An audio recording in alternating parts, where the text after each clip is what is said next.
may be thinking an hour to do 5 miles. Well, it's a bit of a mess starting off this morning. I'm at the Southern Enduro Riders Association Round 5 in SERA, Mississippi on May 22nd, 2022. We knew this place would get some rain on Saturday night, but the forecast was iffy on the timing and exactly how much rain. SERA officials made a judgment call on Friday and they committed to doing whatever it took to make the race happen. Saturday was a beautiful day and the trails actually needed some rain. This is the pit area on Saturday afternoon. On Saturday night, a monsoon came and dumped about 2 inches of rain on the area, so Sunday morning looked a little bit different. I left to stay overnight in the hotel and just barely got back into the pit area on Sunday morning. Maybe I should think about some all-terrain tires instead of those highway tires. Luckily, I'm on one of the early rows, row 7, and it's time to get going. As you heard Chris say, the course is 5.5 miles. The weather is actually pleasant at this point. The rain has stopped for the most part and temps are in the low 70s.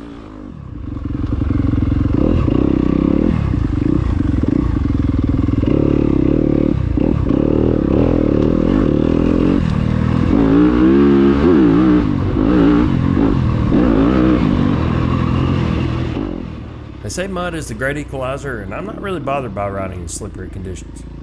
Like my friend Tyler says, everybody has to ride the same course. What makes me nervous about mud races is the chance of taking one bad line and ruining your day by getting stuck. So far, this is definitely slippery, but the ruts aren't bad at all.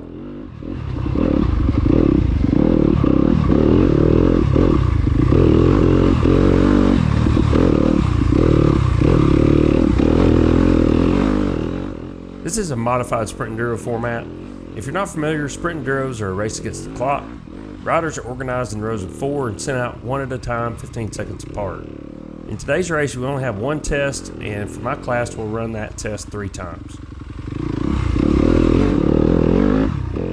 I'm trying to ride the sides of the trail where I can to hopefully get a little better traction instead of the main rut.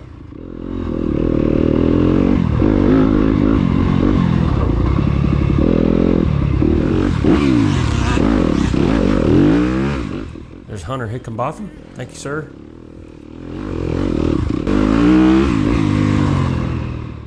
The next mile or so is fast-flowing trail, and I was pleasantly surprised. I'm starting to think this may not be the mud race I thought it was going to be.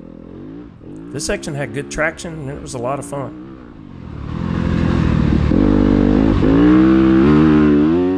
While we're watching that, I'm going to take a minute to talk about engine maps.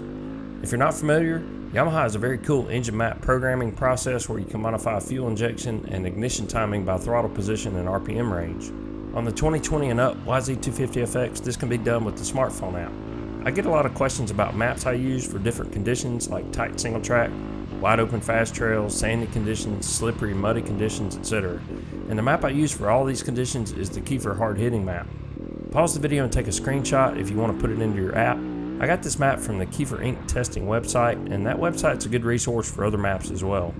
You have to dig around quite a bit on the website to find the maps, but the best way I found is just search maps in the top right corner of the main page. The Kiefer hard hitting map is my favorite map. I've stored it in the map 1 position, and I run the same map no matter what conditions or terrain I'm riding. I stick with that map because I'm familiar with the way the bike performs and I like to keep things consistent. Many people like to frequently change maps, and they're not wrong, it's just a personal preference. For me, I've been using this map over 100 hours on the bike. I've developed a certain level of muscle memory with the throttle, and I know what to expect with that map. Occasionally, I'll accidentally hit the map button and switch it into map 2, where I've got the Kiefer free-feeling map, and I'll start thinking something's wrong with the bike before realizing I've accidentally switched to map 2. So that's it really. I just use the Kiefer hard hitting map in map position 1, and I love it.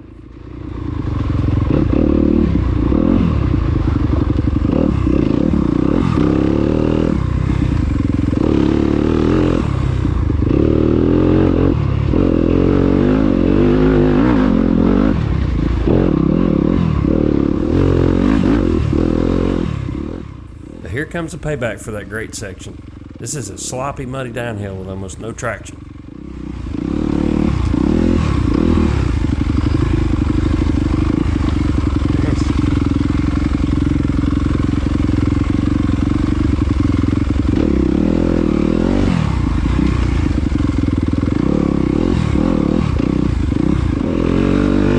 This is a long uphill section. It was difficult to get traction here.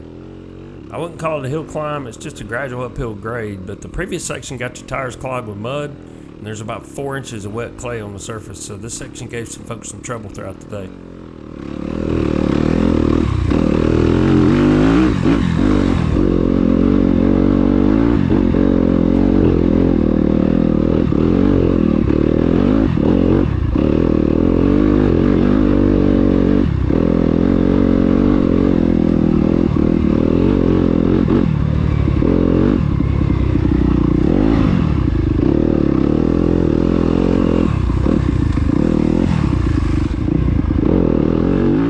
Remember when I was saying earlier I was riding the edges of the trail to get traction and stay out of the main rut?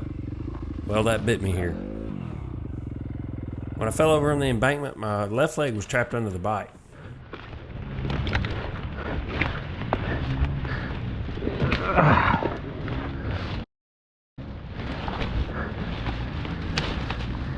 Alright, settle down.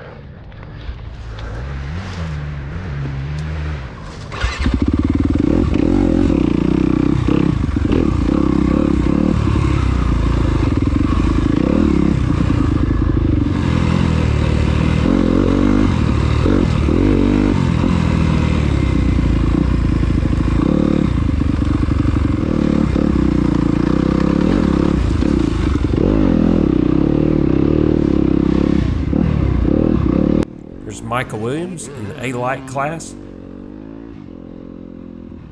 I was able to complete those 5 miles in just over 22 minutes, and I'm in first place in my class. Turnout was kind of low, and we only had 3 in the class.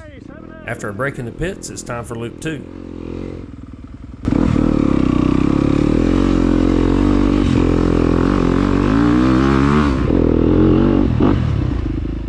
It's an hour later, and the entire field has been through this trail since the last time I came through. I was expecting the trail to deteriorate more, but it's actually holding up pretty well. I thought there would be some deep ruts developing in this area, but it seems like traction's actually improving.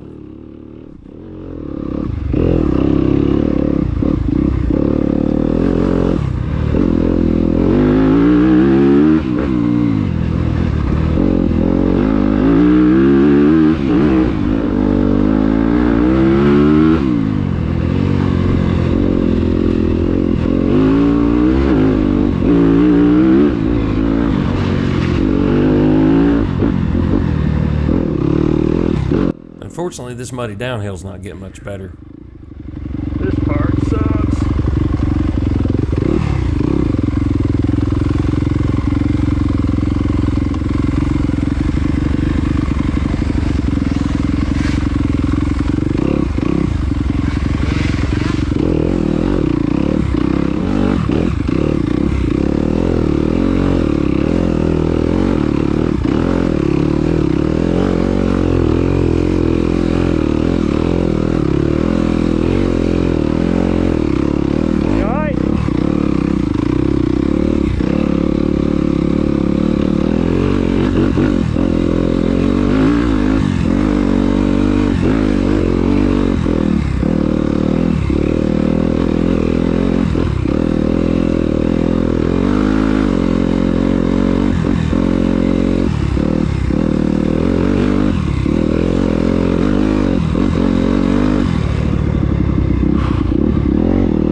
Cleaned out.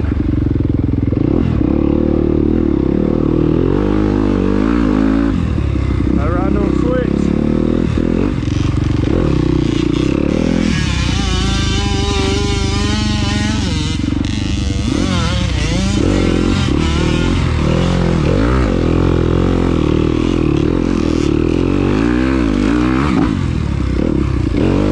Thank you. There's my friend Lee Hickenbotham.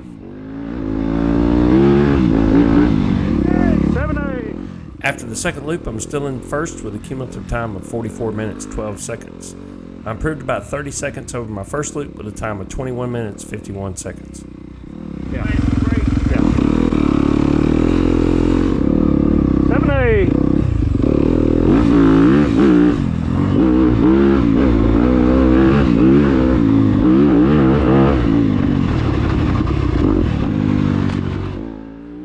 continued to improve during the third loop, and surprisingly, the course never really developed too many deep ruts. A lot of the areas on the course that were extremely slippery early on developed a little better traction.